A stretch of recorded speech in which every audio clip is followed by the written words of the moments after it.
चौबे जी और मूंग दाल का हलवा। बनारस में एक पंडित जी गंगा के घाट पर पूजा पाठ कराते थे। घाट पर सब उन्हें चौबे चौबे जी बोलते थे।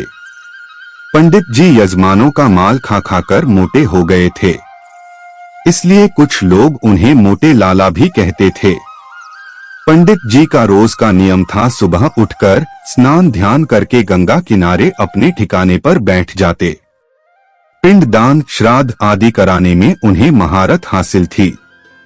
यजमान एक बार उनके चंगुल में आ जाए तो पूरे साल भर खर्चा बातें बनाकर निकाल ही लेते थे। चौबे जी को खाने का बहुत शौक था। दोपहर को घर आते समय किसी न किसी हलवाई की दुकान पर बैठ जाते। एक दिन चौबे जी रात की आरती के बाद अपने घर जा रहे थे। रास्ते एक हलवाई की दुकान पड़ी गर्मागर्म जलेबी तली जा रही थी। चौबे जी, हाय क्या खुशबू आ रही है, दूध जलेबी की कम से कम आधा किलो तो मैं खा ही सकता हूँ, फिर पंडिताइन के लिए भी आधा किलो चाहिए। चौबे जी हलवाई की दुकान पर पहुंच जाते हैं। हलवाई, आइए चौबे जी, क्या हाल है, सब कुशल मंगल। चौबे जी, महादेव के भक्त पर कभी कोई मुसीबत आ सकती है। हलवाई, खां महाराज आप सही कह रहे हैं। चौबे जी, लेकिन गंगा मैया तुझसे बहुत नाराज हैं। हलवाई, क्या हुआ, गंगा मैया के किनारे बैठकर मैं गंगा मैया को कैसे नाराज कर सकता हूँ।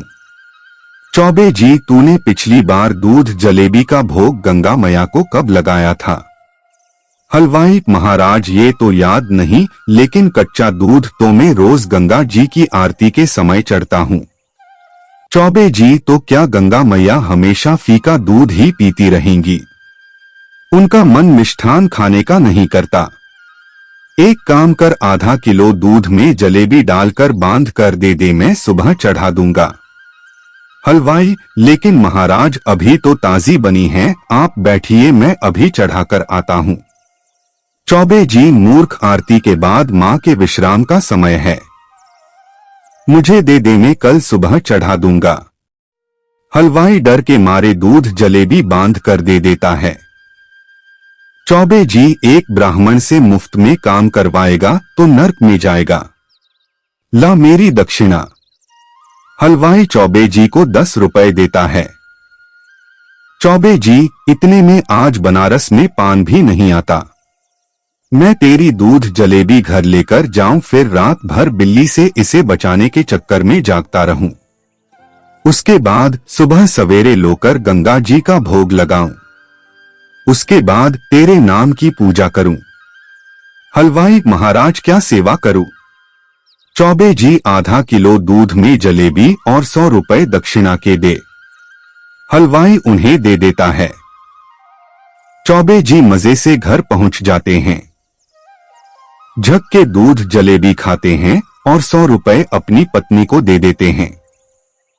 चौबे जी, तू भी यही खा ले, आज खाना मत बनाना।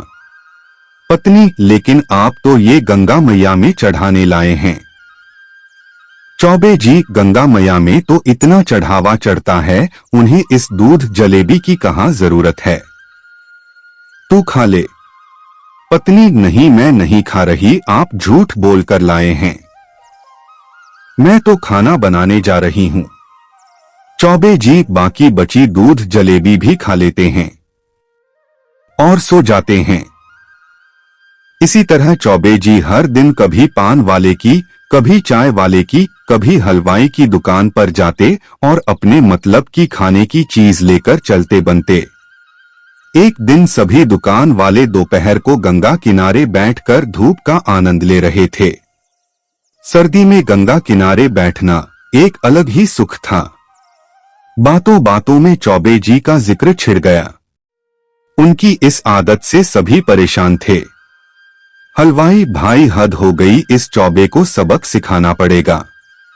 दूसरा हलवाई, हाँ भाई हमारा तो रोज का हो गया है, हमेशा कुछ न कुछ लेकर ही टलता है। तीसरा हलवाई, भाई कुछ कर नहीं सकते, पंडित जी हैं, कहीं श्राप दे दिया तो दुकान बर्बाद हो जाएगी, अब तो गंगा मैया ही पार लगा सकती हैं। अगले दिन चौबे जी का मूंग की दाल का हलवा खाने का बड़ा मन था। चौबे जी कई दुकानों पर गए लेकिन किसी ने हलवा नहीं बनाया था। चौबे जी बहुत परेशान हो गए। तभी एक हलवाई ने कहा, हलवाई चौबे जी, मैं सुबह हलवा बना सकता हूँ अगर आप सुबह नहाकर गंगा किनारे मेरे नाम की पूजा करें, लेकिन यह पूजा 5 बजे होनी चाहिए। चौबे जी खाने के लालच में मान गए, लेकिन ठंड के कारण कुछ हिचक रहे थे। अगले दिन चौबे जी गंगा पर नहाने लगे और हलवाई का इंतजार करने लगे। कुछ दूर उन्हें हलवाई नजर आया। वे ठंड में नहा रहे थे। फिर नहाकर बाहर आए। कुछ देर पूजा करने के बाद बोले, चौबे जी ला भाई हलवा दे, बहुत ठंड लग रही है, गरम गरम हलवा खाकर मजा आएगा। हलवाई ने उन्हें हलवा दिया। चौबे जी ने हलवा चखा और बोले, चौबे जी ये तो बिल्कुल ठंडा है। ठंडा हलवा खाकर तो मुझे और ठंड लग गई। तू बासी हलवा ले आया। चौबे जी का गला अकड़ गया, उनसे बोला भी नहीं जा रहा था। वो ठंड से कांपने लगे। उन्हें लगा आज तो प्राण निकल जाएंगे। हलवाई, क्यों चौबे जी, आप तो रोज माँ गंगा को बासी दूध, जलेबी, बासी मिठाई खिलाते हो, तब माँ को कितना कष्ट होता होगा। आज पता लगा। तभी वहां और दुकानदार आ गए जिन्हें चौबे जी ने ठगा था। चौबे जी, मुझे आप सब माफ कर दीजिए, अब मैं कभी किसी को मूर्ख नहीं बनाऊंगा। चौबे जी फटाफट अपना सामान उठाकर घर की ओर भागे।